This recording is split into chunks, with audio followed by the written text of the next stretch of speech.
মিশর বললেই মানুষের চোখের সামনে ভেসে ওঠে বিশালাকার সব পিরামিড।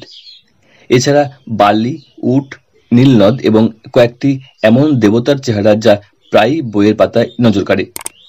কিন্তু বিশ্বের অন্যতম প্রাচীন এই সভ্যতা কেবল পিরামিড বা বালিতেই শেষ হয়ে যায় না, বরং মিশর নিয়ে যত কাজ হচ্ছে ততই সামনে আসছে এমন সব তথ্য যা মিশর সম্বন্ধে প্রচলিত ধারণা এবং মিশরের চেনা ইতিহাসকে বদলে দিতে পারে।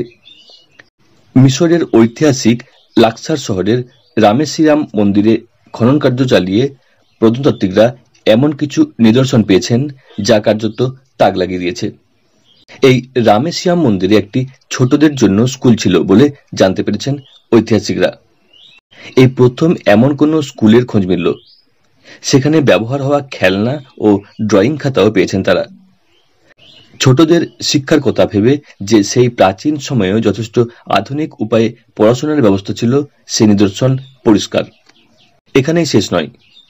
রামেসিয়াম মন্দির কেবল উপাসনাস্থলই ছিল না, ছিল প্রশাসনিক কাজের জায়গাও। মন্দিরের পূর্ব দিকে বেশ কয়েকটি বাড়ির খোঁজ মিলেছে। সেসব বাড়ি পরীক্ষা করে প্রত্নতাত্ত্বিকরা নিশ্চিত যে সেখান থেকে প্রশাসনিক কাজ চালানো হতো, আর সেখানে তাবর তাবর আধিকারিকরা বসতেন।